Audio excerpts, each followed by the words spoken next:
Heavenly Father, today we put on the full armor to protect us against attack. We put on the belt of truth to protect against lies and deception.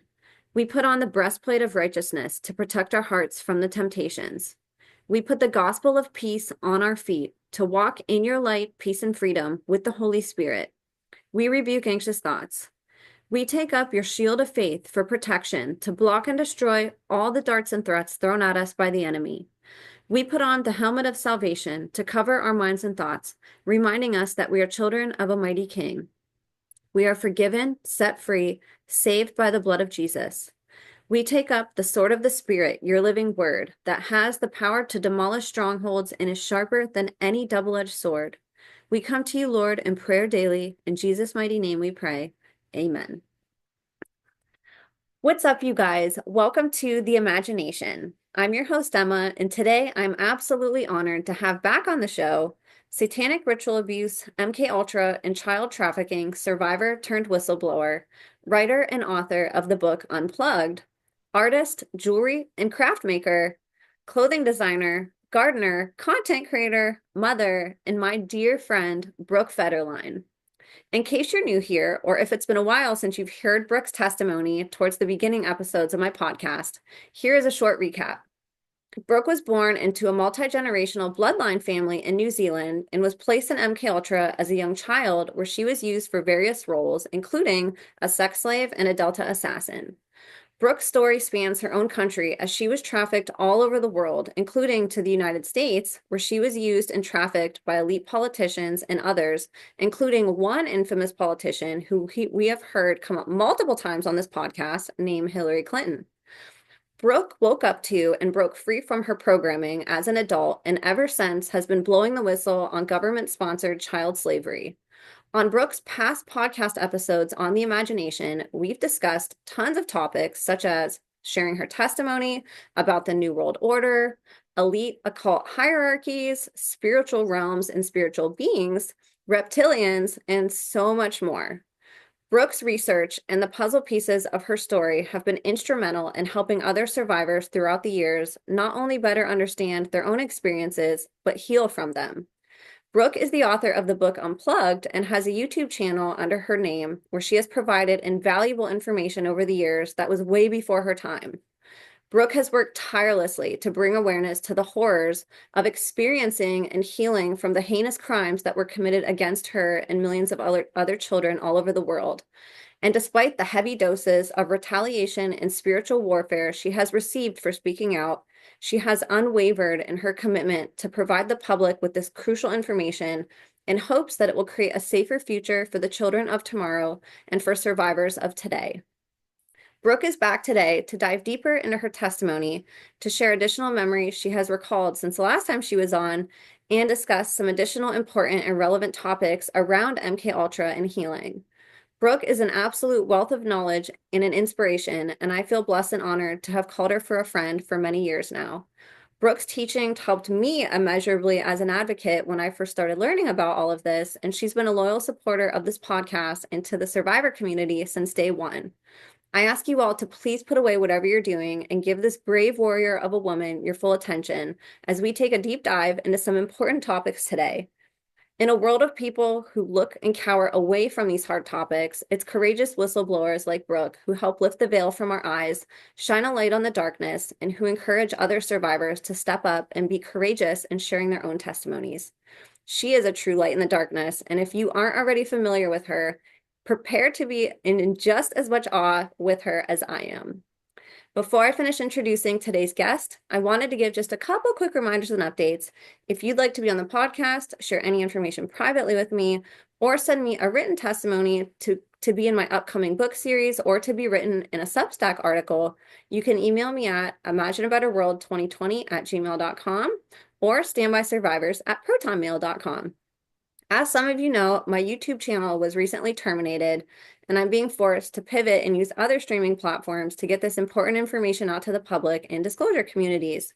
Your support would mean the world to me on platforms like Rumble and X, where I'm currently streaming. I also just started another YouTube channel with the handle @Imagination Podcast Official that I will be rebuilding, and I would love to have you all subscribe there as well while I figure out how my new presence on YouTube will look in order to dodge the censorship and backlash for speaking out about these difficult topics. Thank you all for helping to make the imagination the safest space on the internet for survivor, whistleblower, advocate, and educator disclosures. So you guys, without further ado, please help me in welcoming today's guest of honor, woman of God, walking miracle, voice for the voiceless, anti-child abuse and survivor advocate, and a woman on a mission to end child slavery once and for all. The one, the only, Brooke Federline. Brooke, it is so good to be here again with you. How are you? Thank you so much. I can't believe, yeah, I can't believe you're talking about me. Um, um, I'm so yeah, happy you're here. Thanks for coming on. yeah, It's been probably what, a couple years since we've done a podcast? Has it been yeah, that long? yeah, it has been. Yeah, I've Incredible. just kept plodding along, but not really. I haven't done any interviews other than one with Gabby. Maybe that's about it. I know, and you've been working tirelessly behind the scenes with people, even though you might not have been doing podcasts quite as much, you've been very active in the community and lots of survivors have found you throughout these last couple years especially, and it's really neat to see the tables turn a little bit where now people are Mm, seeking this information, they're believing it, and they're listening to survivors where even just a couple years ago there was so much more resistance. mm. Well, not only that, but also other survivors are coming out and sharing very similar stories and or even so much as so as to Madison, who has exposed that her father was actually the founder and creator of Cyberslice, which was also part of Hillary Clinton's campaign of selling us online. And she's trying to get her brother back. So hashtag save Kyle, and pray for Madison because, yeah, she still gets targeted. Oh, she is targeted. Sorry, she's brand new this year, I guess, at sharing. And um, she is making videos recently about, being targeted and told that she's a liar, she's making it up, she's this, she's that. And I actually myself, I was like, what? That's happening? And I was like, because I went through that these last 10 years, hard out in the beginning, Pizzagate days, pre-Pizzagate days. I was around pre-Pizzagate, like, and back then it was like all of that. But it had changed like over these years with like all these different movements and things going on and people waking up. So yeah, I was surprised to hear that, but it is still going on. So please support those newly, you know, exposing survivors. Um, yeah, so a lot of them are saying things that we've been talking about for years, and it's just, I guess, confirming and vindicating us and what we've been talking about. And I haven't been able to listen fully to any, I guess, or I still don't listen to anything, as a lot of my followers know. I just share, really. Um, I still know that they are saying a lot of what some of us older ones have said for years. And also we're putting pieces together of the puzzle that I've been talking about with my spreadsheet, for years. Like things are coming together, things are making sense. And yeah, it's just amazing what God is doing behind the scenes because He'll drop something to us, to one of us, and I'll start posting about something, and then next minute Gabby's posting about this, and then another, another one is posting somewhere about something similar, or Lisa. I've seen Lisa post something, and it's like Lisa Gillard, and it's like, oh wow, okay, yep. So Holy Spirit is like doing stuff behind the scenes, breaking programming, healing, and exposing things as we go through this exposure with still no help, with still no support technically from any agency, um, judicial system, um, health system, political system. We're still not getting any help. Unlike what some people and some movements say is happening. Yeah. and we're still being targeted as of last year, you know. I mean, this year, I've still had people target me and come after me, you know. So things aren't happening just like some people believe. Anyway. Yeah, that's something I don't think people realize is the danger that you put yourselves in whenever you do Mm-hmm. forward with this information, and that there's not whistleblower protection for you. Yeah. You No, have to fend for yourselves, and what a it's really joke, eh? scary, and Yeah. that's why I'm really grateful that there are more people that are believing this and talking about it. And I was even looking back, Yeah. some of the topics that I mentioned we talked about a couple years ago, like we even talked about the Black Awakening a little bit. We talked about the New World Order, and not that people Mm-hmm. weren't talking about that stuff then.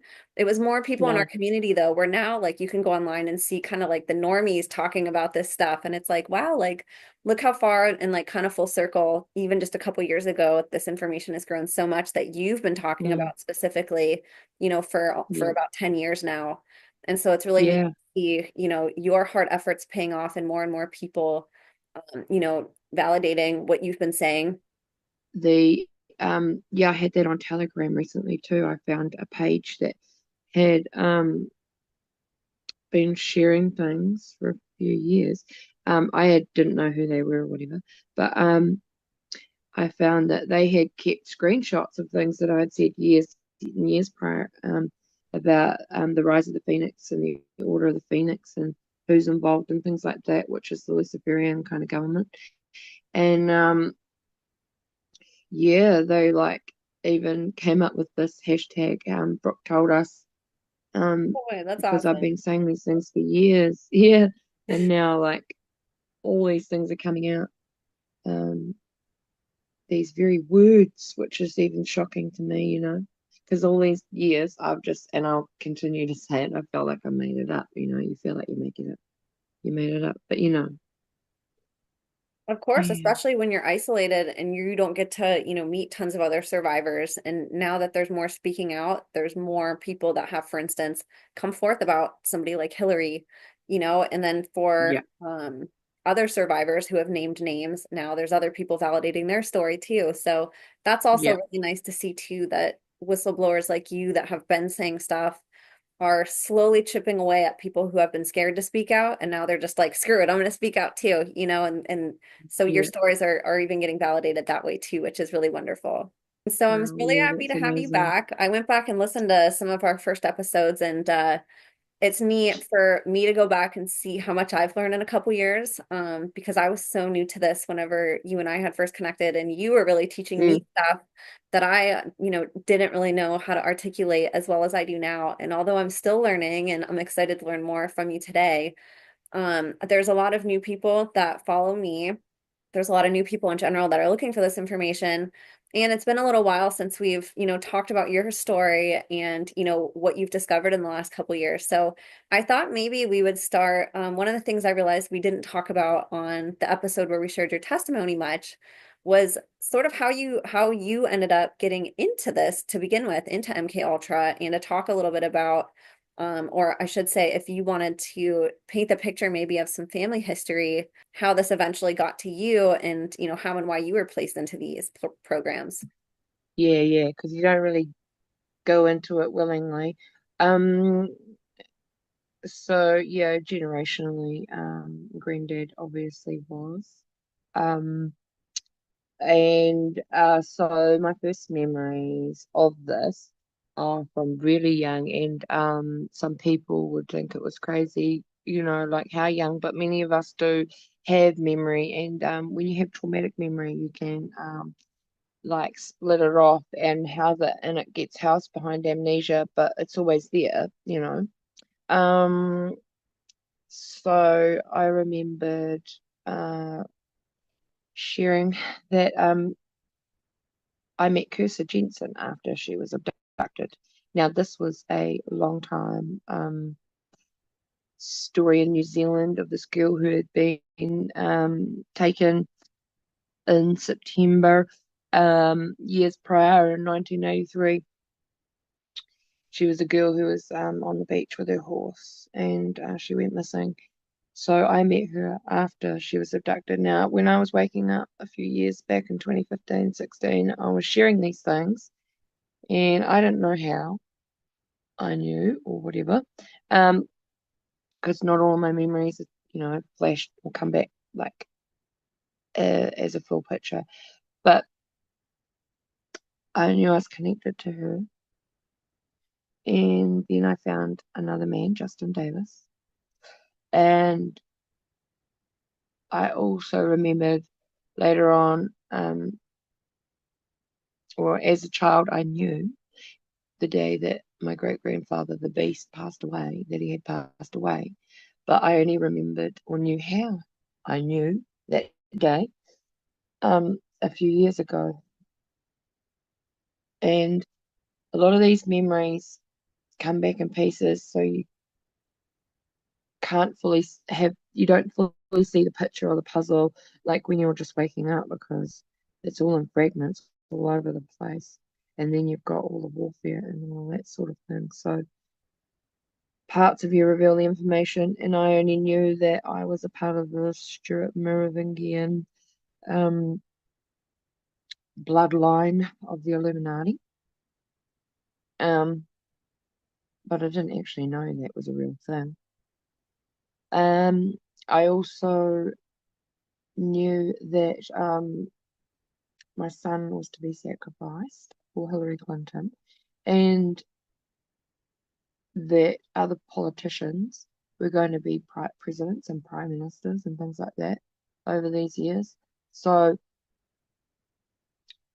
as I've been waking up, things have been revealed, and the conclusion would be yes, that I'm a generational bloodliner, and it probably began before I was born, like when I was in my mother's womb, as some of it does.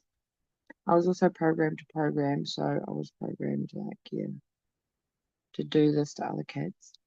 Um, which I would have been doing as a young child in the projects, some things, but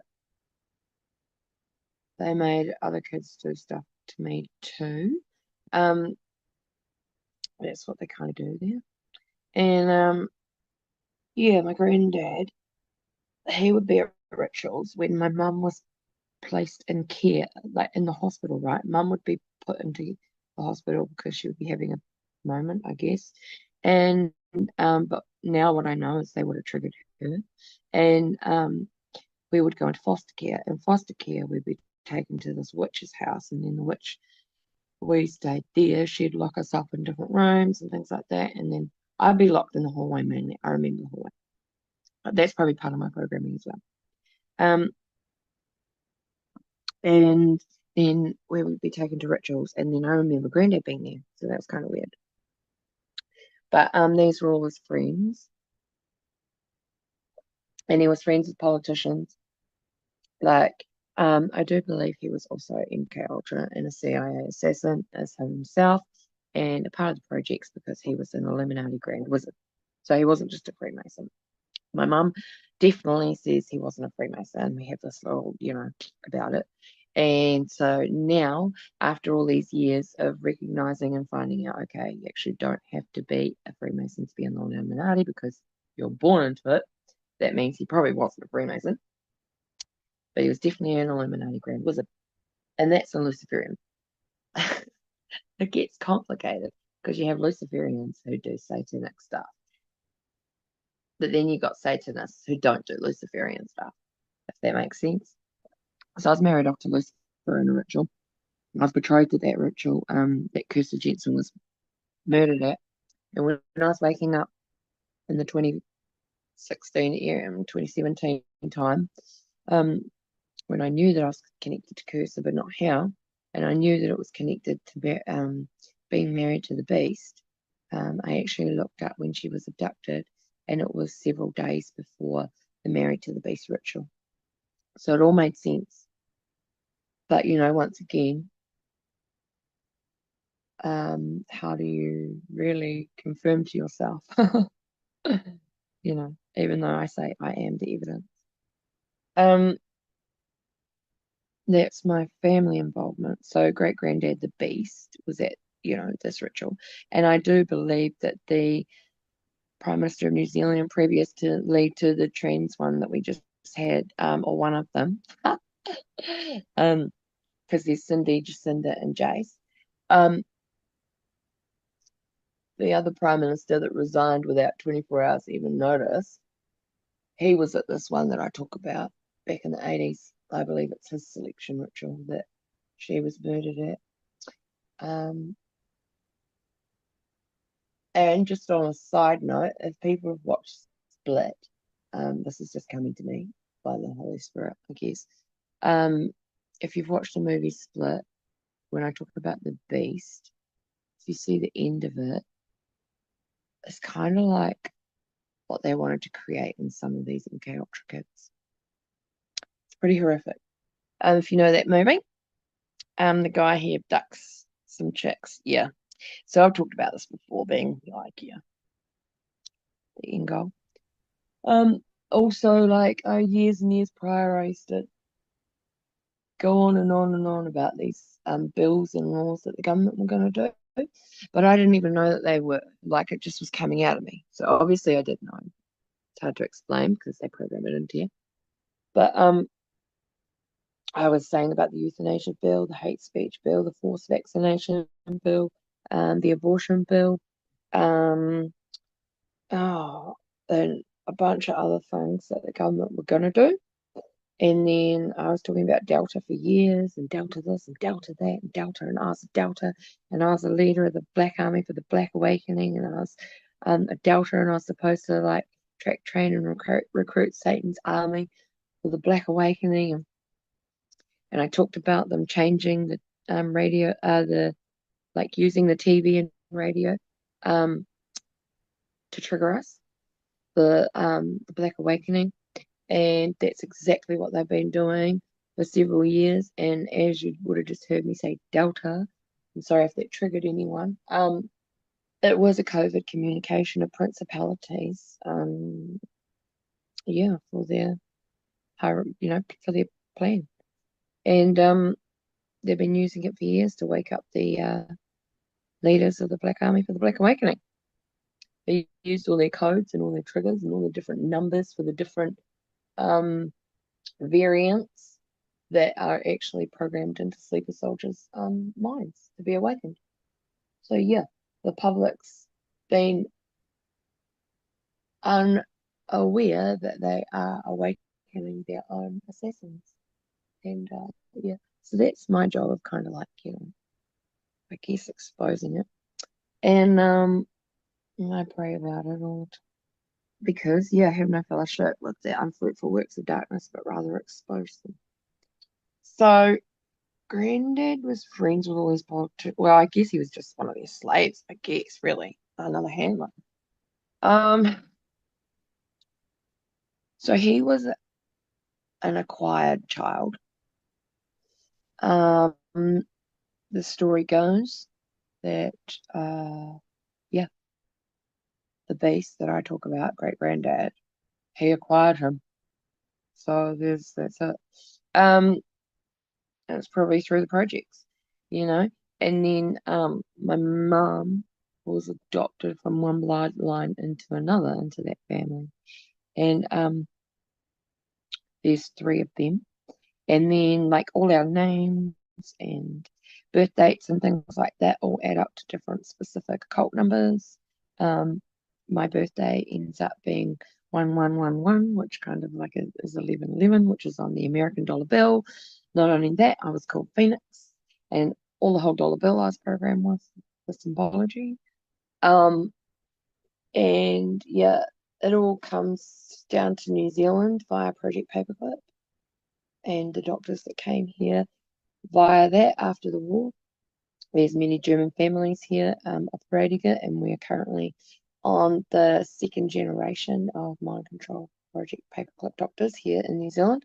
So if anybody has family in New Zealand or that has come from here or any other country, to be honest, that tells you about really crazy things that has happened to them in the mental institutions, I will believe them.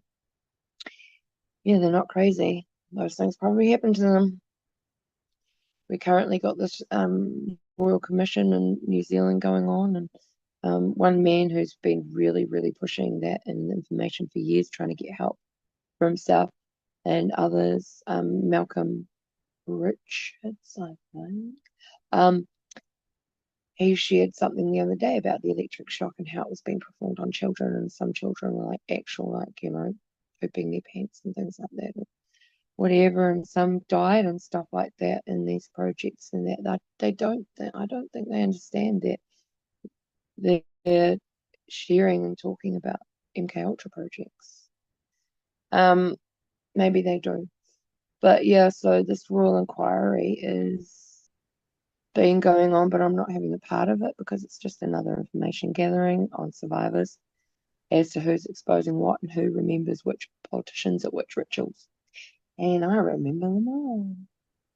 And I was married off to Gayford and a ritual at the Beehive at 16. Um, that is Cindy's husband now. um, Jacinda and Jace. I found a man at the Beehive at the protest time because I went, as I was told, to by God at certain times on missions. Um, I met this man and his family who were targets because he remembers the boy Jace.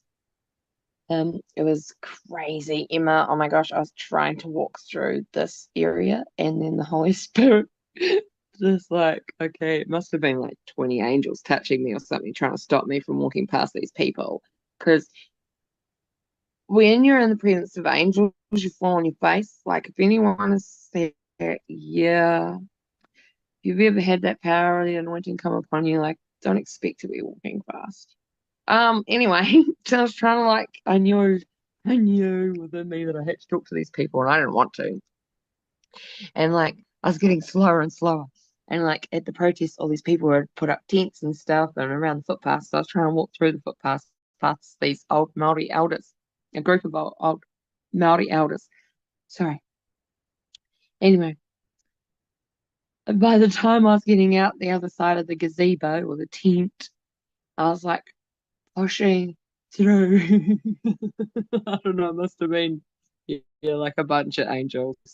Because, yeah, neck minute, this invisible force, it's definitely probably an angel, turned me around and pushed me back towards them all. And they all witnessed it. And everyone was like, oh. And I was like, oh no. I was like, okay. Um, I know God has something for me to tell you. I don't know what it is, so I'm just going to start talking.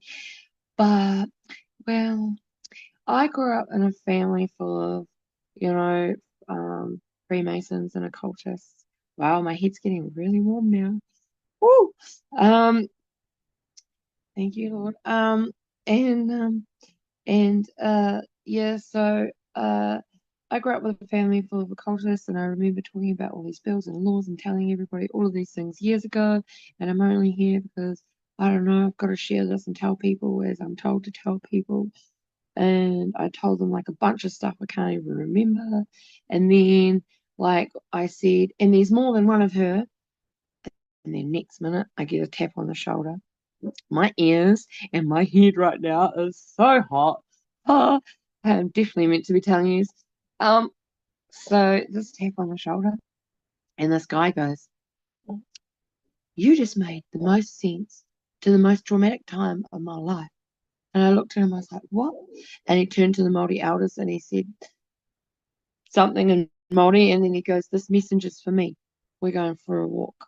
So I went off of him and his partner and or friend, and we started talking, and he said, "I remember him. I remember Jace. I do. I remember him." And I was like, "What do you mean? I just thought I was crazy." And he's like, "Well, I remember the boy." And I was like, "Yeah, there's a boy." I talked about Jacinda, Cindy, and Jace, you know. And so we know triplets were used in the projects for experiments. And anyway, um we started talking about like him and how he remembers going to the Mormon church and how Jace would come every week and like he was friends with Jace and it was fun and like they would play around and stuff like that and you knew that it was a boy because the boys dressed as boys and girls dressed as girls. And then one school holidays when Jace was 8, um, after Christmas, Jace didn't come back and Jacinda was there. And then like there was this whole story about it was always Jacinda and it was always Jacinda and Jacinda was always Jacinda and it was never Jace. And this boy was so confused. He missed his friend. He wanted to know where his friend was. Where the hell's my friend? Anyway, he starts to address his family, and his family have no answers from his family, which they would have been the Māori elders I was talking to. And my head is like really going on fire right now, Emma. Like, wow, that's traffic. Anyway, Holy Spirit, praise you, Lord. I hope other people are feeling this because yeah, woo. So he's telling me how he's asking the Māori elders, and then he starts to go around the Mormon church one day, and he's like, "Where's Jace? I want to know where Jace is. Where's Jace? Where's Jace?" Because he's adamant, And the next minute he gets to Ross Ardern, and Ross slaps him, and he turns him around and he pushes him right out the church, and he shuts and locks the door. And that family, from that moment on, began to be targeted individuals of the Illuminati. And I was like, whoa, that's why it made so much sense to him right in that moment. And that's why those angels were stopping me from trying to get through that tent. And that I knew that I had a message to them, but I didn't really want to give it because I didn't know what it was. But, like it all came out in the end, as it does. But yeah, the anointing. Yeah, the fire sometimes when it's on you, it's hot. There's like a different frequency, and I feel like these fingers, like these big, big, big fingers, just on my forehead, my ear, I think my neck a little bit. But anyway, it's good. It's definitely meant to tell you that, or everyone that. Anyway, so that's the triplets experiments, and because I was telling people for years that I was twinned with Jacinda, that's MK Ultra twinning, like not actual biological twins, but twins and triplets were used in the projects. And I also talked about being Briar Rose and Aurora Rose, and then Emily Rose is a part of it too. But I don't know where. Oh, yes, I do. That is a part of the movie, kind of saying, because there's a movie made about Emily Rose. Yeah, and that is about somebody who was possessed, oh yeah, by the spirits of maybe Lucifer, pretty sure, maybe. And yeah, all these names. So Jacinda was Aurora Rose, I'm pretty sure. And so before she was Prime Minister, I was telling people that she would be just days before it actually, before she became leader. And I was even thinking to myself, I'm crazy. How do I know this? What a nutter. Sure enough, 2 days later, man, phew, she became a leader of the Labour Party. So that was the selection ritual that I was at for hers in 6/6/16 when they come and abducted me and drugged me up and told me I was a naughty girl for telling you all these things. But whatever. Generational stuff you get to live, I guess. Medicine had a post yesterday about survivor's guilt, and yeah, you do feel a lot of that. But I also know that I had to survive and I had to come and talk about this, and I don't think about them much, and it probably sounds horrible. But my stolen children and grandchildren, if I thought about them, I think I'd be debilitated. Um, I got to do this for them and for all the stolen children and grandchildren. And in New Zealand, and especially, they've been going on, some people have been posting about these 4 kids that have been missing lately. It's like, come on, people, where have you been the last 30 freaking years? Um, the amount of missing people in New Zealand is astronomical, and there is not even a list, Emma. There's not even a The amount of people missing in New Zealand is astronomical, and the people in New Zealand have no clue. We're the last stop before Antarctica. That's another reason why children that went missing in the 80s and the 90s here, the Maori tribes, they would have stormed that. Are people in New Zealand starting to wake up to this? Are you noticing? Um, They are. But they're still thinking more what's going on overseas, you know. They don't get that, like, okay, maybe through this inquiry, because, you know, this inquiry, since, like, that person, that PDF file came out and openly said about this inquiry, and the other PDF file who opened the inquiry is only taking a PDF file out of Bill Clinton's PDF file book by exposing this, saying it exists, and apologizing for it. So that's what's coming from New Zealand. They all think, oh, good on that old PDF file, and the other old PDF file opening all these PDF files of files. I'm just trying to help you get through this. Um, those two evil, evil people who run and are at the helm of this ship, we'll call it a ship, they're taking a leaf out of Clinton's file, like he did with MK Ultra, and saying it existed. These other two are saying that some horrific things were being done at Lake Ellis and a couple of other institutions in New Zealand. Right? They're exposing it, even though they knew existed.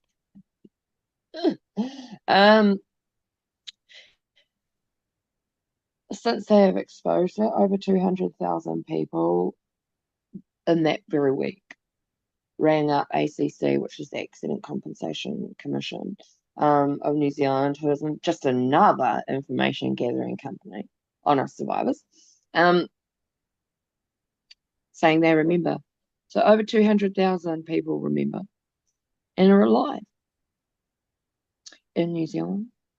People that were probably placed through, yeah, my counsellor said the stories are shocking, and they consist of electric trauma therapy in different institutions. They sexual abuse, torture, rituals, being taken to places, being taken to rituals, and being taken to tunnels.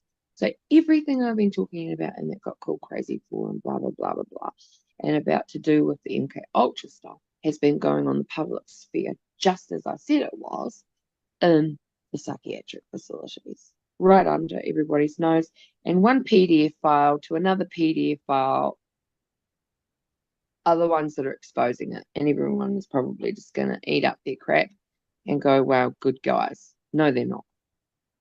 Yeah, that's why I can't go to like public gatherings and stuff anymore, because they'll do another 22nd of February 2022 at the Beehive on me and my people, and then pin it on me, and they'll end up, you know what. So yeah, that was a but it, ritual, right? That you're talking about with the beehive. yeah, that one there, they wanted to do this ritual, right? I don't know, they probably tried, but that was the protest time, right? But that day, they did this whole police, like, you know, someone drove a car into something. You know what they do, these deltas and stuff. You know how they do these crazy things. Well, obviously they did a delta thing that day, and I wasn't to be there because yeah, if I was there, hello, yeah, you know what they'd try. They would pull a delta and then they'd pull it on me. So that's why I can't go to these things anymore. Got to protect my people. So yeah. Can you talk about Delta and what that is for people who are new to that, and like what that training entails and how and why they put you into that? Yeah. Because most people will think Delta is a cold, and it's not. Um, Delta was the COVID communication of principalities and powers and rules of darkness, which is Ephesians 6:12, and this is why we put on our spiritual armor every day, and night even. Um, and that COVID communication was to awaken the Delta sleeper soldiers, the Satanic sleeper soldiers, for the end times.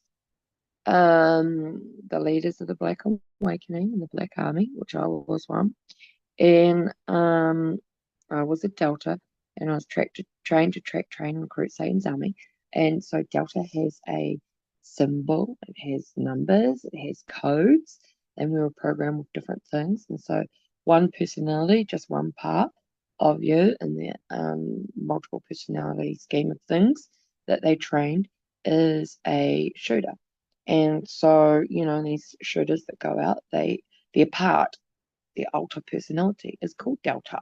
So, when everyone's going around saying Delta this, Delta that, they might unknowingly be around one who, and saying that, is awakening us. So the red triangle is also a symbol of that. Funnily enough, what's on the Palestinian flag sideways? What's up, a red triangle. In New Zealand, we had the triangle was the TV1 logo that they used for the sign, Delta Outbreak. You can Google that and see that online. Also, Delta is a company, and they also have smart meter boxes. And we know that COVID symptoms, a lot of them manifest and are manufactured by 5G. 5 is penta, G is gram, pentagram. With the 5G, they were empowering the pentagram and or the witchcraft to bring forth that COVID and make people sick, viral, all that stuff. We know that principalities and powers operate through frequencies and Wi-Fi and all that stuff. So they operate through the 5G. So that was also another way that they empowered COVID. Um, but as a Delta, as a child, you're put into training, like super soldier training, like legit, like military style, like stuff. So this is why I used to swear like a trooper too. Like every second word would be the F word or the S word. Like you wouldn't think it now. Like, but yeah. And even the other word, but that probably everyone, is the worst word in the world. Um so yeah, we were always sworn at, and like that's a traumatic kind of thing because like they'll just swear in your face, like even for an adult, that like military types, like commands and stuff, how the soldiers, like the generals swear it like in your face kind of thing. It's so traumatic for children. They also, put you in cages and stuff and torture you and like electric shock you and stuff like that. But not only that, you had to do like the drills and be physically fit. So like a few years ago, I know when I would have been saying I was a Delta and all that stuff, and I was a super soldier and all that, people would have like if they knew me, and they would have looked at me and gone, "You're right." But I had like an extra 20 kgs of chocolate biscuits on me, right? Um, but this year I have gotten fit, focused, and fierce, like for Jesus, like as God told me to be for 2024, because boot camp's coming 2025, so all you'll better be ready too. Um, so we were put in training exercises, clearly, but then also the other scheme things you were to kill people. Like, yeah. So, like, we were made to also be not just hunted, but we were also made to hunt. Um, and I know we've talked about the reptilian things, and that was at a party once. Oh God, I just said party. Sorry, Holy Spirit. Not a party like that. At a hunting party. A reptilian hit me. they did help at times. I don't know if other survivors remember other spiritual beings helping and or sort of protecting them, but I kind of do, and it may sound off and whack, and Christians will be like, oh, whatever. But I don't know. I won't say that. Sorry. But actually, now I know that it was actually they were obeying the commands of Jesus to protect us. So, every knee will bow, every tongue confess. That's legitimately real. So, whenever principalities or powers or whatever bowed or didn't hurt us, it was because Jesus was there, and like that's why the authority was there, and they didn't do those sorts of things. Sorry, reacting out of old traumas and other people's opinions. You can delete that bit or not. But anyway, like I was saying earlier, medicine is still being targeted, and other survivors, like new sharing people, are being targeted, like Kibby, like they're being told that they're making it up and stuff like that. There are still people out there, a large number of people that do believe that we're crazy and all this. So, if people can support the newly sharing survivors and say, hey, keep going, you're confirming blah blah blah and blah blah blah and blah blah blah stories, whatever, like, well, you're confirming this person, like that would be great because they don't know the things that we've been saying for years, like Madison doesn't, she didn't know that for years I've been talking about for Hillary, like, and you guys don't even know that, guess what? Her dad, the creator of Cyber Slice, friends with Hillary Clinton, used to threaten Madison when she was naughty that he would sell her to Hillary. Yeah. So her dad fully knew. So, she's coming along confirming very things that, you know, even though I thought I was crazy for years and I hate sharing about it and talking about it really, um, she's confirming these very things that and vindicating stuff like what we have been talking about. Oh yeah. Now, Still have sort of trouble just believing like, all this stuff. oh, I know. And to like elaborate a little bit, you had mentioned earlier that you don't go to events because there's sometimes people in place to create chaos and even Yeah, death at some of these events. And yeah, I wanted, since, especially here in America, I'm sure it's the same in New Zealand and everywhere, but here yeah, it's like really being pushed, the kind of mass shootings and the lone shooters. And I wanted to get your yeah. opinion on that because that's something else I don't think people tie together, that MK Ultra and mass shootings or lone shooters, and wanted your feedback on that since you were in those programs. Yeah, but they're all the deltas. Right. Yeah. So parts of them. And so, okay, parts. Multiple personality disorder, dissociative identity disorder. The cult found out and knew about dissociation and um, the process of trauma in a child's mind long ago. Um, they knew about exchange personality in 1790. They knew about hypnotism and mesmerism, and they've known for a long time how to create these pliable beings, people, just to be cult compliant. But Satanism got militarized, and then mind control was weaponized, and then even mass exploded, like across the world. So basically, we're just in this one big kind of experiment. But anyway, we know this. And the deltas, yeah, they're the ones, they're the sleeper soldiers that I'm talking about, the assassins that we're waking up. So the parts of personalities in the cult, if a child displays dissociation, the handlers and programmers take that child and they train it, and they train the different parts of that child. And each time they want to get a certain part of that child up, they use specific codes or triggers.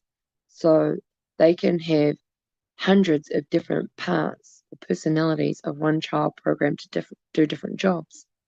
So um, they needed to come up with a specific way that across the world, like hundreds of thousands of people would answer and do a specific job and or at one time. So it's mass hypnotism, mass, mind control.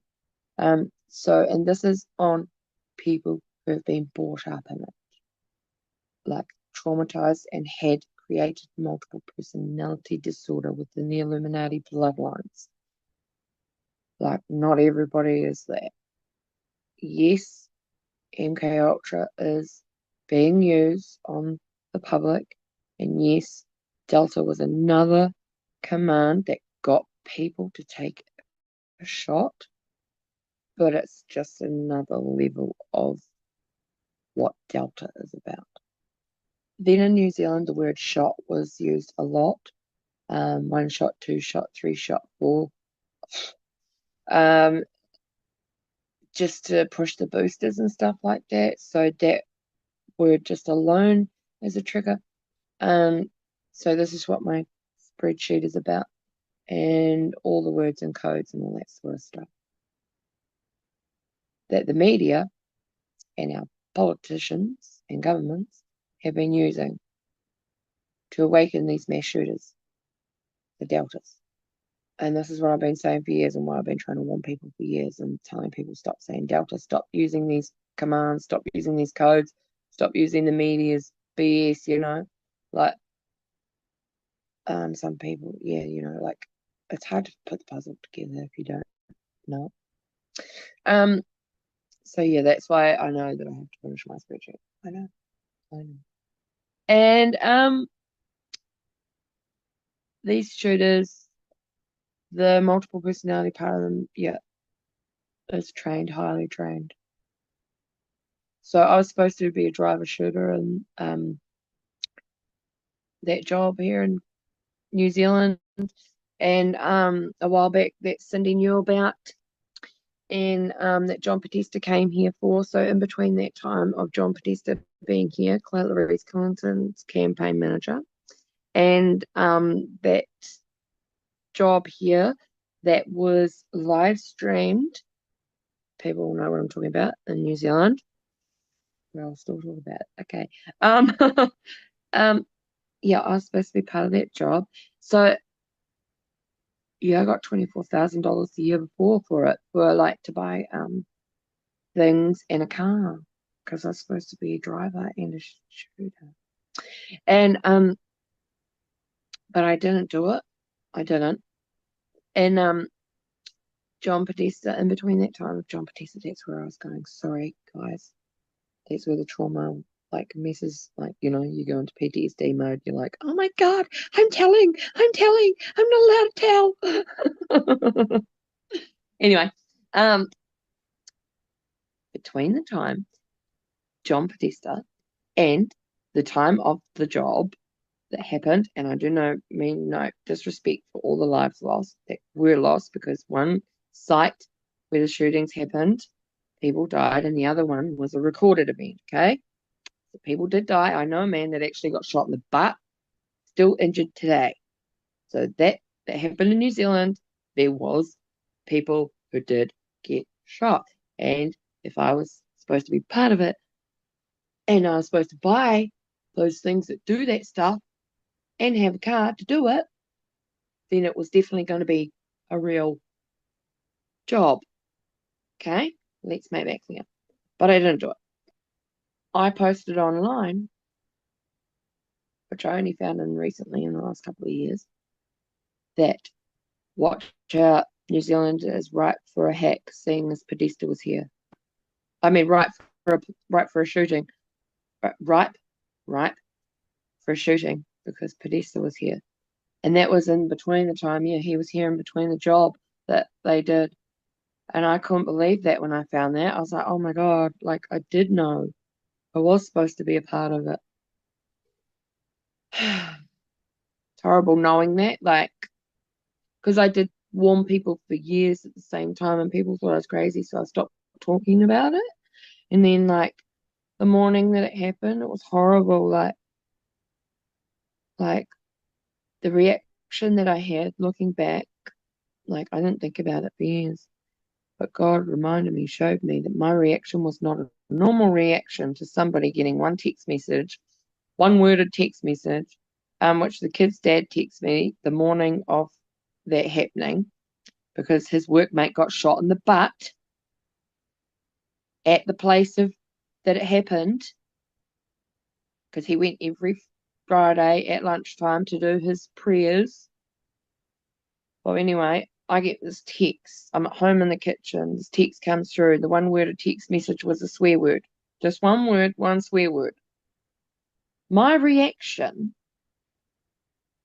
was to grab my keys and go straight to school and get my children. That is not the usual reaction of someone who gets a swear word sent to them. Their ex-husband sending one swear word. Whoop-de-doo. Normally, if he ever sent me something like that, I wouldn't care. I'd just be like, yeah, I'm not listening, whatever.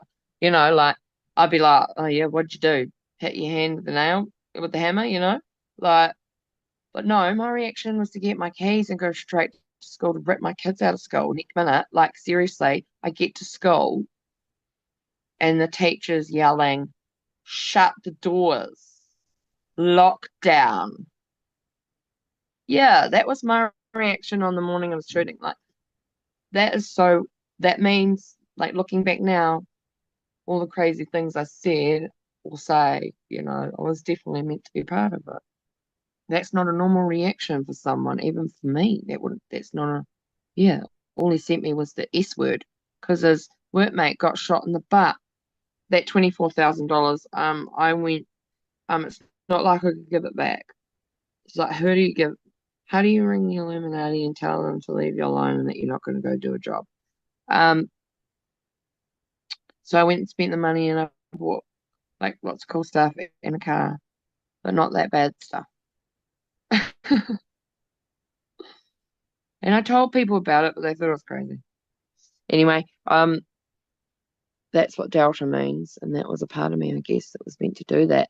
And I guess when Podesta was here, something happened to me that I don't remember much of, but I remember being taken on the 6th of the 6th, 16, and on the 2nd of the 2nd, 19.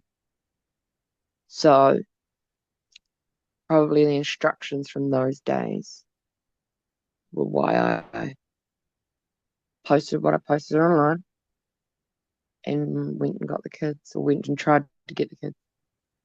But you have to look it up, but it was definitely 2019, I'm sure, or yeah. He came to New Zealand and talked to someone, and then an article I found when I did look it up was it said that New Zealand was ripe for an election hack. And guess what the election hack was? The job, the trauma, the terror. And I just got out my maps last night, the spiritual mapping I've done, like, Washington, D.C. and the Vatican and all that jazz is set up like a pentagram and stuff. Well, last night when I got out my map and I turned it upside down, I'm like, I'm such a dumbass. I'm pretty sure I've figured it out before, but obviously I've forgotten because of the mind control stuff and the dissociation. You forget things, you relearn it, whatever. But I looked at it, turned it upside down. I'm like, that's the Freemason compass, like fully hard out. And then, but it's also a pentagram in the streets of Christchurch, and the place where one of the people went, um, and the police, and it was, I'm pretty sure, recorded online or released online, like in his manifesto and all that jazz. Because we're not allowed to talk about this, remember? And or watch it, or read it, or talk about it, or write about it, or anything. Anyway, that building that those people were in is right across from the tip of the pentagram in the streets of that city. Sorry, that's what I was trying to get out. Yeah. So it's very strategic that building, with its golden dome and all that other idolatry stuff, was placed there. It also has an obelisk in it. Weird, eh? Why would non-Masonic, non-Christian, non-Catholic worship um, have an obelisk in it. And so you mentioned John Podesta, and obviously he has ties to Hillary. What age and how did Hillary come into your story? Oh, that was like when I was real young. So for years, I was talking and sharing about how I was um taken to Bush seniors selection ritual, and it was a Halloween party, and it was for my fifth birthday, and I had to have my hair permed. I had it spiral permed for the man who likes little girls with curls. And being a Diamond Delta, that's a presidential um, messenger and courier of secret messages between presidents. And that's what I was. So I was at that selection ritual, and so was she, I guess. That's where she tied me up and choked me with the rope and prepared me for Bush Senior. And she likes blue rooms, and she likes baking cookies after rituals. And she would bake cookies after rituals while the bodies were still going cold in the other room. And she likes lying down. I don't know why I'm saying it like this. Oh my God, I'm so sorry. That's where probably for us survivors, like the dissociation and that little child part of us takes over and tells you stuff because, like, we don't know this stuff. Like, I don't know this stuff, but I'm telling you. So it's hard for me to freaking that. But anyway, that's why dissociation, I guess, is a godsend. That's why, yeah, I feel sorry for those whose brains didn't like fully dissociate and stuff, and who like fully remember stuff because they remember, whereas we get to forget. Oh, and they programmed us to forget. They programmed us. Remember to forget, forget to remember. I rem I met a lady who has her own channel on Telegram, Watch the Water, heaps of people know about. She's awesome, Heidi, and she so this is where I really learned and got confirmed about, me talking about birthing um twins on Christmas Day and how one's supposed to be sacrificed for Hillary. And she also was in rituals. She would have been like trained. So when, but you might not know, but people may have heard that as a child she was told by God that she would be president one day, right? That was part of her programming. Um, so she is a handler and she's like a witch and she has like different multiple personalities too. That's why when you see all that twitching and stuff, it's not always like the clones or whatever, and it's not always the kuru or whatever people say. It's actually the multiple personalities and the dissociation and the switching of the multiple personalities actually makes your sometimes body and face and brain like twitch and spasm and stuff, because what's happening is your brain is actually reverting back to the very moment in time physiologically back to when you're traumatized. So that's why people who dissociate like that to when they're back to a child have a massive mean ass headache, like so bad, because that's the other part of them coming in. So she was at a number of them. And then I met Heidi through Telegram. She texted me one day a photo of a house. I had no idea where in the world it was. I had no idea who in the world she was.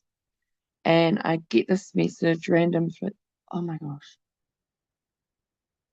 randomly through Telegram. And it's a photo of Hillary's house, but I didn't know it. And she goes, "Whose house is this?" And I instantly text back, Hillary's. And I'm like, in my head, I'm like, whatever. I gotta be making this up. Next minute, she's like replying, going, "Oh my goodness, it is." And I was like, and it was her Finger Lakes house. And it's the house I remember, one of the blue rooms and being baked cookies and all that sort of stuff. Like,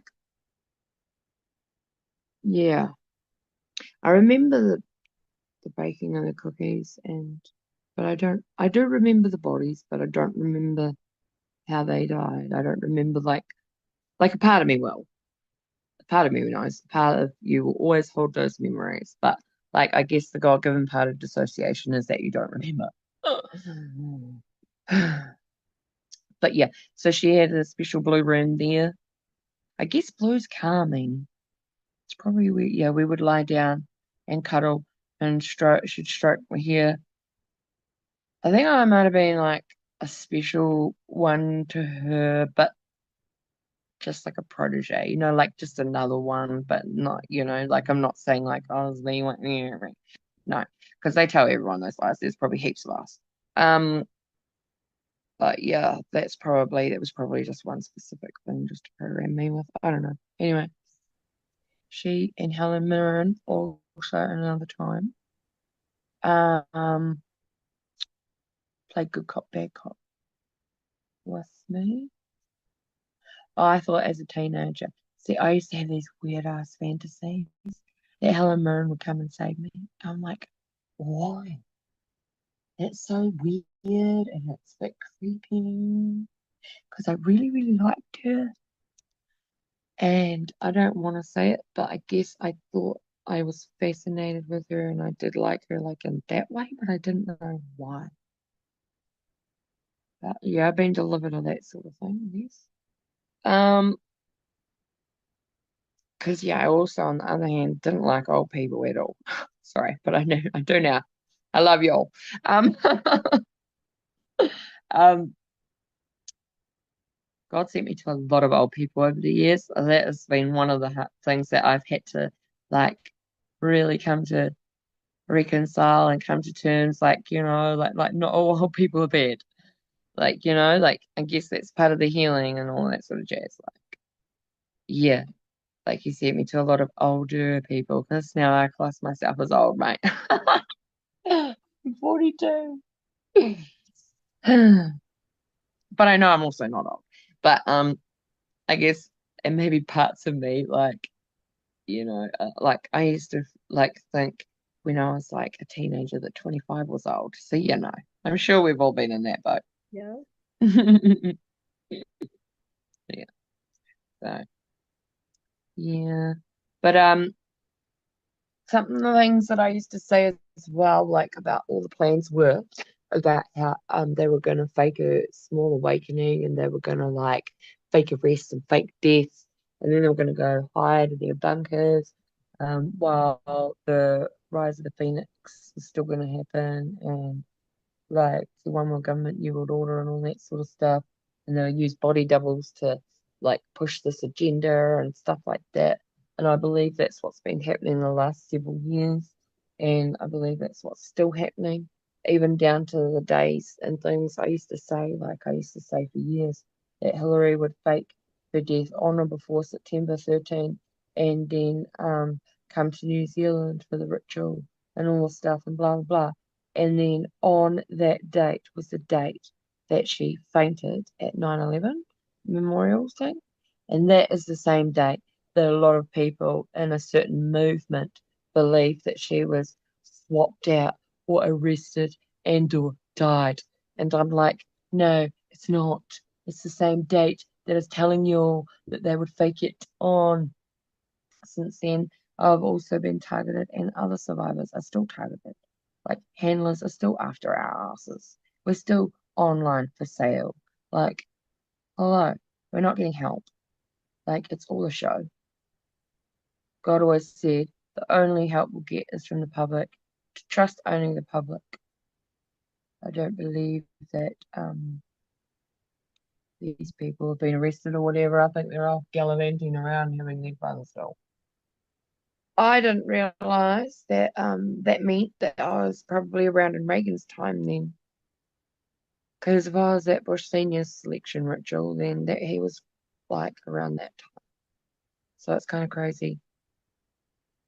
And then I thought she was gonna win, but then yeah, I don't know. Maybe that's later.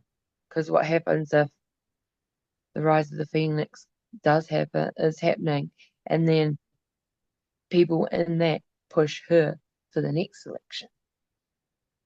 That would all be the timing that I sense.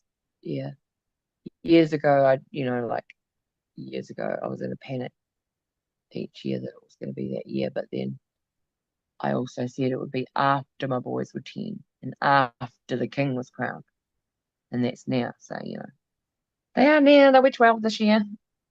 And so now, when you were young, where did your programming and abuse take place? Because it wasn't just, one country or one area. Were there specific areas that you were at most? Were you in the tunnels that you have talked about? What were some of the locations that they did this to you? Yeah, I think I've been someone that's been allowed to live up top. That's what I call it. I've been, because I'm a bloodliner. Um, and I used to say years ago that I was princess, blah blah blah of the Illuminati.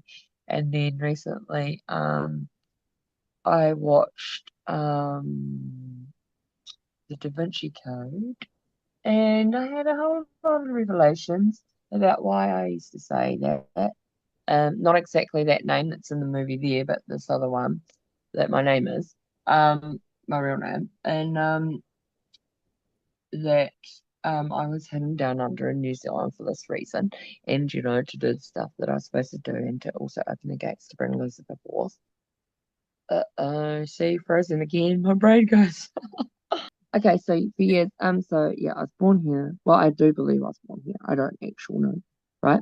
But I remember Palmerston North. I talked about Antarctica. I've talked about America. I said about Phoenix. I know about the Phoenix dams and them wanting to burst the Phoenix dams. The only person that can confirm that stuff or has confirmed that was Tiffany Jenks, and she has been murdered. But John S. Captain, her ex-boyfriend or her boyfriend at the time of her murder, he found me. I found him, and I confirmed and he confirmed what Tiffany and I knew as part of the Phoenix project and a part of the Phoenix dams breaking.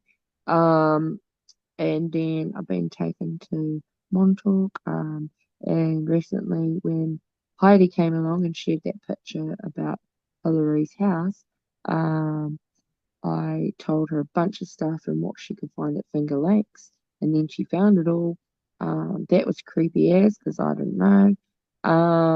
But it made sense, and I knew why Hunter Biden had his tattoo on his back, and also I was actually supposed to call my firstborn son Hunter Robert, which is actually Hunter's name, which is Robert Hunter, and I was taken to Antarctica too. That's why I had that on my back, but mine's in the shape of freckle, or mine's in the shape of Antarctica, but is freckles. That's part of constellation programming, which was probably done in one of these dams somewhere. Um, that's where they needle you and do a bit of ink and or a tattoo, pen, gun, and electric shock you to create freckles and patterns on your body. Um, I was taken to Montauk. Yeah, I said that. I know a lot about Finger Lakes and about Lake Seneca and what's the Ithaca and like the Willow Point and Willow Place and all of those places around Finger Lakes. I talked about Marshall Islands, and I used to say that I was taken to Marshall Islands where my eggs were harvested, and hunting parties at um, the west on the way to the west coast, New Zealand, Wellington to the Beehive, underneath when I was 16 to be married off to Gayford. Um, when a friend was overseas doing some prayer stuff, I was looking online and noticed a bunch of islands, and then noticed that a bunch of other places are missing. in the screenshot there, and I realized I've been there. Then one night I was remembering about Atlantis and that it was going to be exposed one day, and then the next day the kids were watching a movie. I can't remember what it was, but it had The Rock in it, I'm pretty sure. And next minute they're finding uh the place where Atlantis is. And I was telling the boys, oh my gosh, look, they're going to go left, they're going to go right, they're going to turn there, they're going to go behind there, and there it's going to be. And it was, oh my goodness. So I've been there too. And then in my city, I found exact replicas of those pathways and things here. Down in Dunedin, gosh, Antarctica. I've been to the entrance to the underworld. I've been to the outer world. I've been to the UK. I've been to the Vatican. Washington DC underneath there. Oh, I just got Italy. I don't know. Anyway, that's a bunch of places. But here when they took me and they abducted me and the police threw me in the boot of the car on the 6th of 6/16. They took me to Hillmorton and they drugged me and they electric shocked me and they took me down below to the tunnels to the Illuminati Cathedral. And that's where they'll take me again if I'm abducted. So people can look there if they want to, but they probably won't. Lol. And then they took me to the hill to Coronation Hill and around the corner there. Woo, my head's going all fuzzy now. The entrances to the underworld and the outer world. I don't know which is which. I get confused because you got to fly in sideways and then you do a loop-de-loop and go upside down. I don't know if anyone's talked about that stuff before. Hey, it's 116. I was 116. I was 116 and John John was 117. And I remember JFK Jr. and John John two different people. That's another story.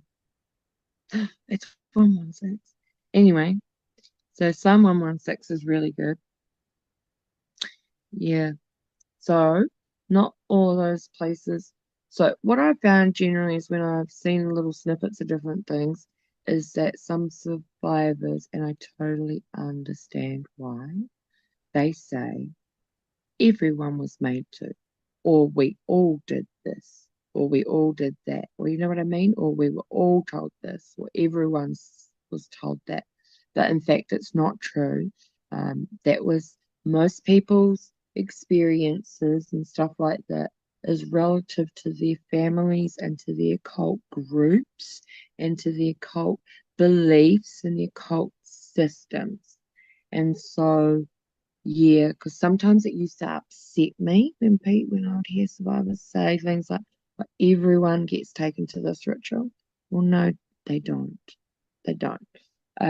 We all have different ones. We all have very specific ones because we're all of our families will have different like sects and beliefs and different orders that they're a part of and different groups and so it's generalizations and that's what I guess like a lot of people who listen to a lot of survivors would probably understand.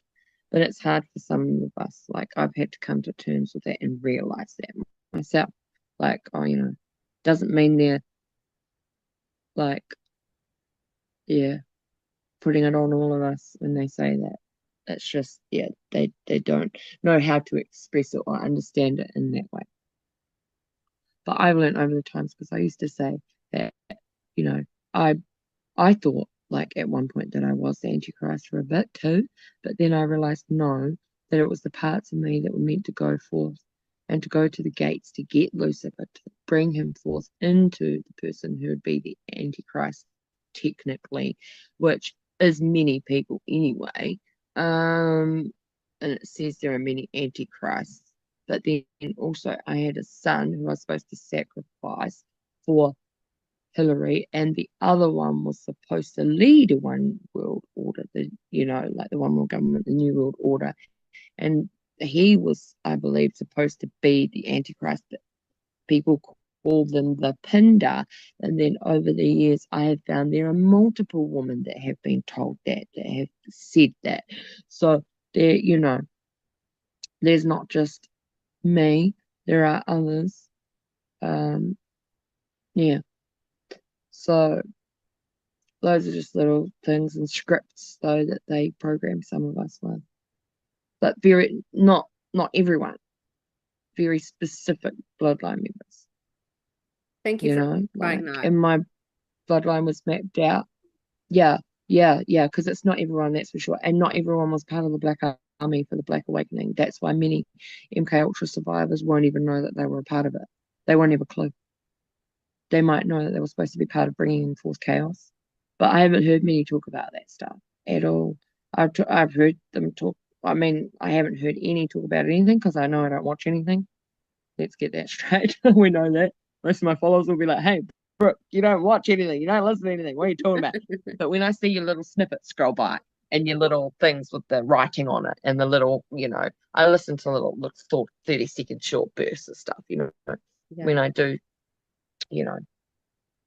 But yeah, I don't believe I've heard anybody actually talk about being a leader of the Black Army for the Black Awakening, apart from Nathan Reynolds, who's talked about that, and being a Delta himself.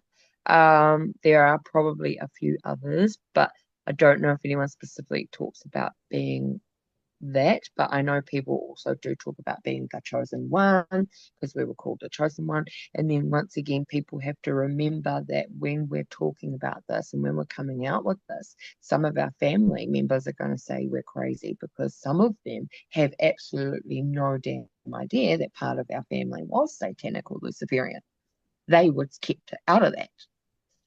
Um, yeah, but some of our programming was daily, like through childhood, like, every day you're getting programmed, even different little things, like just normal, what people consider normal things, like, saying an apple's an orange and orange is an apple. That's programming, like just little things like that, messed up shit. Sorry, messed up stuff. I wanted to make sure that we talked a little bit about your walk with God before Yeah, we're done today, because I know that that's like a huge part of your story, and I think it's just like really inspirational. yeah, no, it's the majorist part, I guess. Doing all that exposing stuff, and that is, like, I guess what I'm called to do. But like, I'm also like, like I said earlier to you, which I didn't realize at the time either, he sent the spies into the enemy's camp to bring back a good report, and I believe that some of us were, raised in these things, for God to be able to set us free, to bring us out, to change our bloodlines, generational, you know, um, um, path, and also to awaken the masses and stuff like that. It's not like that I love it and that I chose to do this, but I will do it and continue to do it because I know that I was raised in this to do this. You know what I mean? So yeah, I'm just doing what I have to, and or trying. Um, it's been really hard, but I know what I have been asked to do. God's instructed me to do. It's just doing it. But I know that I've got 2 weeks, and I've known for a long time, so I can't say that I haven't known. But yeah, I got a prophetic word given over me yesterday by a person who has absolutely no idea about me, nothing really about my history or anything, and says you have work to do. You have to have it finished by the end of this year, and it has to be finished by 2025. So he goes, "You got 2 weeks." And I burst into tears and I say, "I'm sorry, God, I'm sorry, God, I'm sorry, God." But I also have always known, like, it would only take me 2 weeks to finish. So I guess even though, like, it's crunch time and it's the time that it is the holiday season, who cares? I know I gotta do what I gotta do. And what else was I gonna say? How do you hold on to having faith in God when you've been through so many horrible things? I know a lot of survivors really Oh, struggle with that. okay. I guess having focus and guess having assignments given to me by him, like in the warfare, territorial, spiritual warfare. Um, having a purpose. And I think I know now that that is my purpose. That's why I had to go through what I had to go through to, understand, get the revelation, have the authority, um, you know, um, gain the wisdom, the insight, be able to speak it back or share it out, um,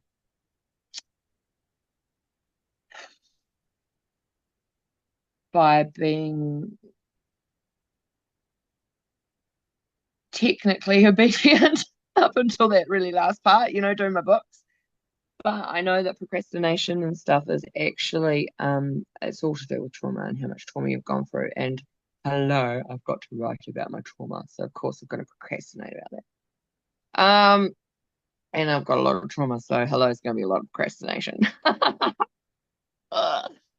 Anyway, I've got written all over my wall, focus, and I've got, what I've got to do. So I do know what I've got to do. But I did doubt myself a lot. I have had a lot of doubt, and a lot of doubt. But yeah, I guess, yesterday was definitely solidifying because I had asked God, seen someone tell me, do I really have to do this? But I've been asking that for a while now. And by being on consecutive fasts, a lot of prayer and fasting, that's what has kept me focused. If I didn't have that, like I've come off the 100 days, um, if I didn't have that, and like, like your boss is God, and like he asked you to do this, and because he's asked you to do it, like you got to do it. So it's like, okay. Um,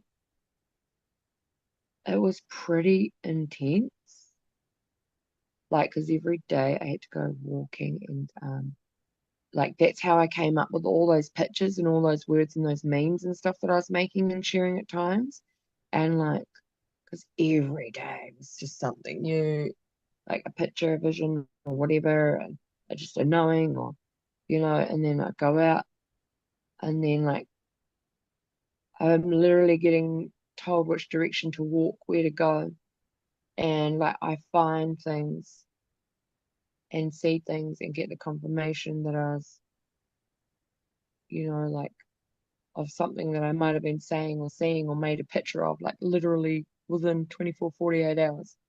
Like, and now I know. So I was getting pictures and visions. And then I'd say something like, okay, what's one of them? Well, there's the bells over there because I was praying and walking for the UK. And I didn't know about York. And Holy Spirit said, when my bells toll in York again, the English rose will be smelt across the UK. And I'm like, what's all this about? I didn't even understand it really. And then like I had to look it up, and I looked up York and the prophetic, and then I found out um, that York was the county of churches and also chocolate. And funnily enough, chocolate was the main thing that Holy Spirit had directed me to fast.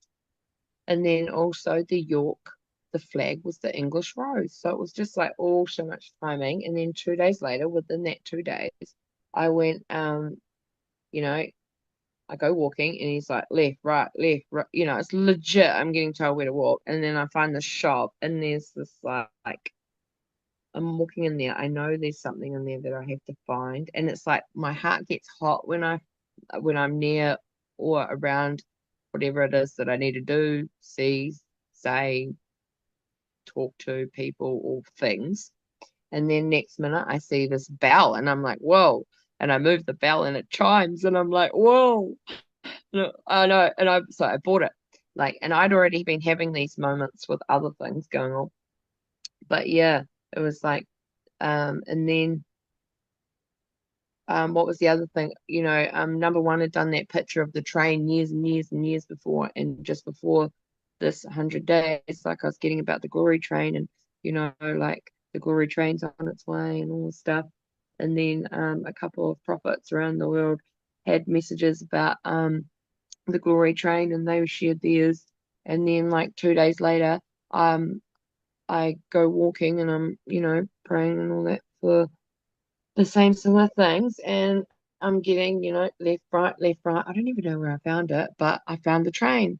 I pick up the train and it chimes. It's so cool.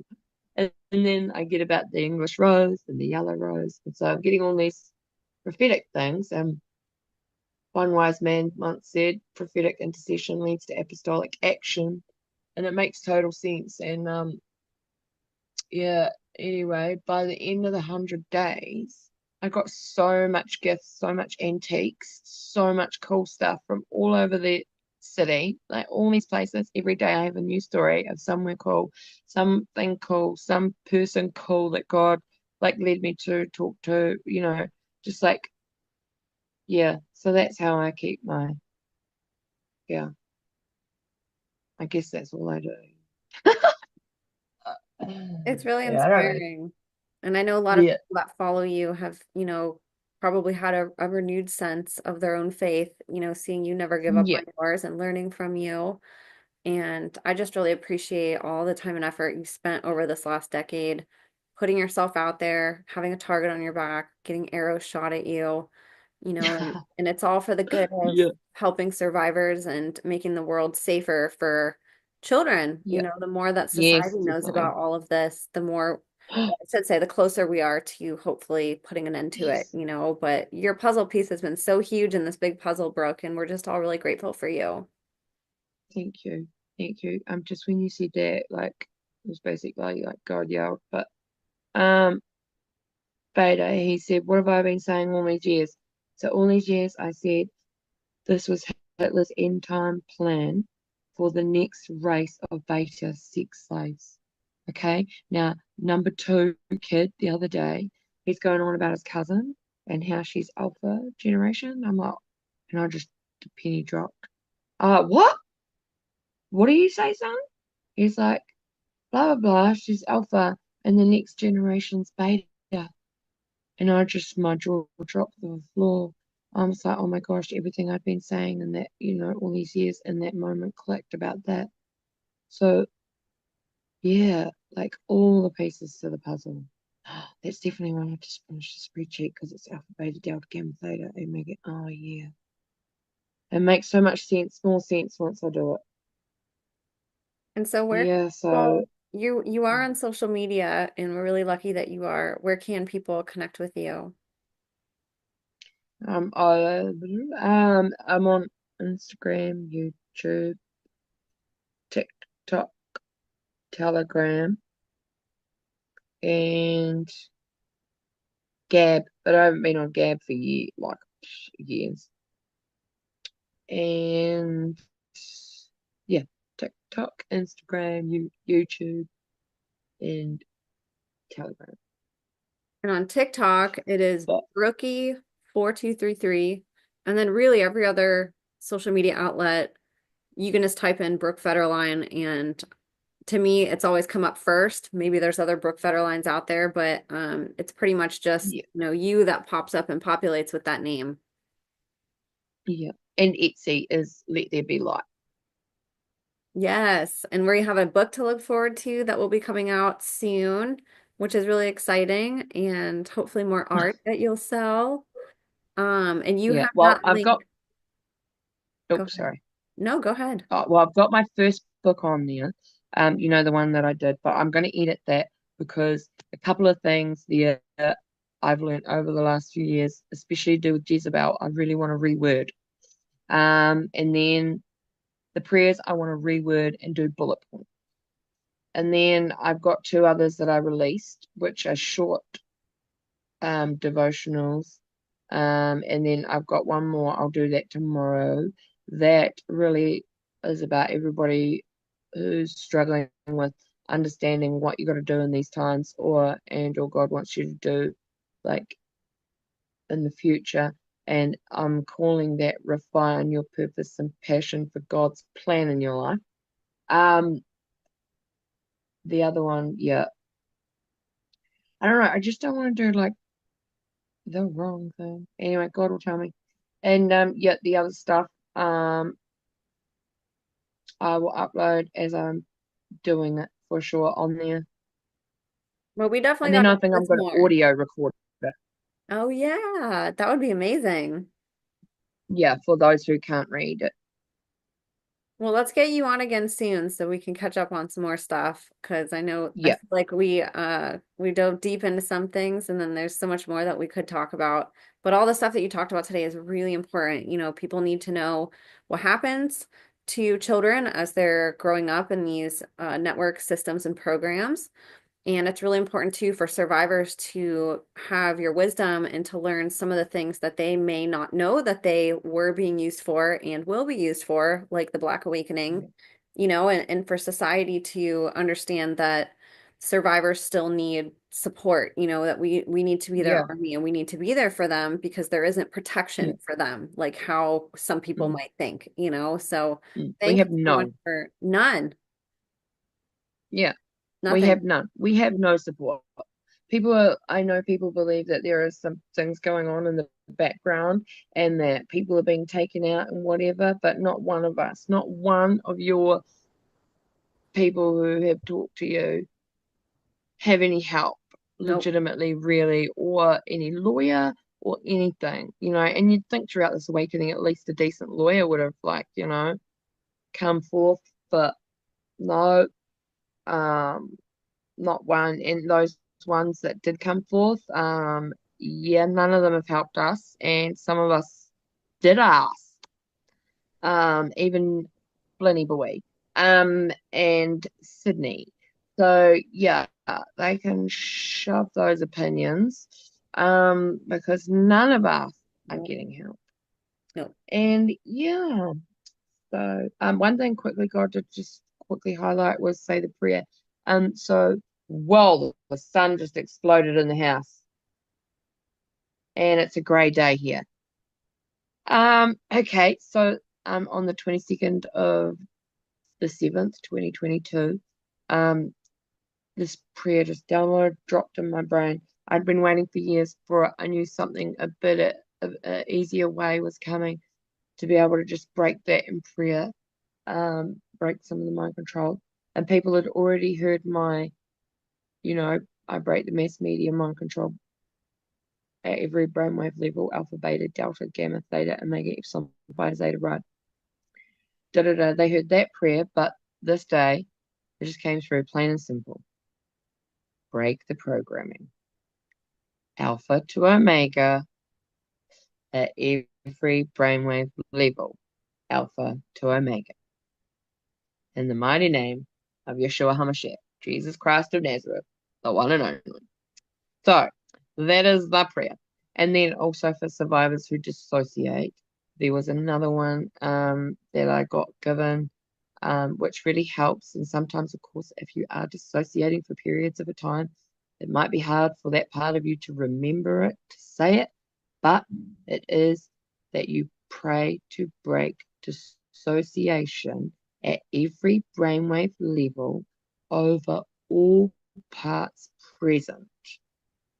So then that will break dissociation and the symptoms of the dissociation over those parts, which can be derealization and depersonalization and very fugue-like states. And when you have those symptoms broken over that part, you no longer feel the fuzzy brain, the weird out of body sensory feelings, and that sort of thing. It really, really can help. Thank you for sharing that. And on your YouTube channel, you actually have a ton of prayers, but you have the ones that you just talked about, the breaking Yeah, the program on every brain level. That prayer is on YouTube if people want to go find that. And I'll link her links below too. yeah, cool. Well, thank you for Yay, being here with us, Brooke. It's an honor to have you on and to catch up with you again. thank you. And for everybody listening, I'm going to have all Brooke's information, like I said, in the show notes. So go follow her on different platforms.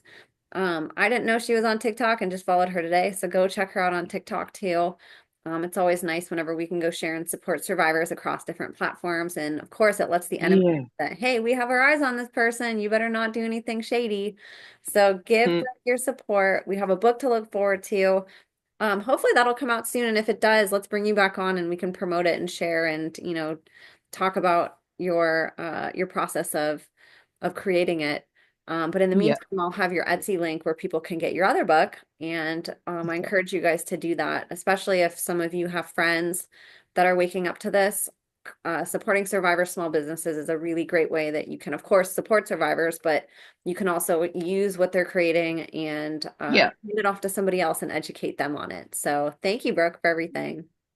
That's all right. Yeah, no, and that's fine if people share things like, and if they can't afford it or whatever, like, because I know we put it on there for a couple of dollars, but it's like, at the end of the day, it's not about that. So if people need it, they need it, you know, try to get in contact, or if they want it. Um, um, and also, what was the other thing? Well, that's gone, but yes. I will share it all. I'll be uploading in the next couple of weeks for sure. Everything that I do each, like, yeah, once it's completed, because I know I've got a few to do. Awesome. Great. So we have that Yeah. to look forward to. So if you guys go check her out on YouTube and her other social media platforms, she'll update you guys on different video releases that she's doing, when her book's going to be coming out, any more interviews that she does, and hopefully one of those will be on here again. But you guys, we couldn't do this without you. We're so grateful for you. Thank you guys so much for not only supporting survivors, but for helping to share their stories and for helping to wake humanity up. I believe together we can stop this. And sooner than later, with the awakening that we're having as a society, and we can prevent the children of tomorrow from having to go through things like what Brooke did. So, you guys, thank you Mm, so much for listening. God bless you, and we will see you yes. next time.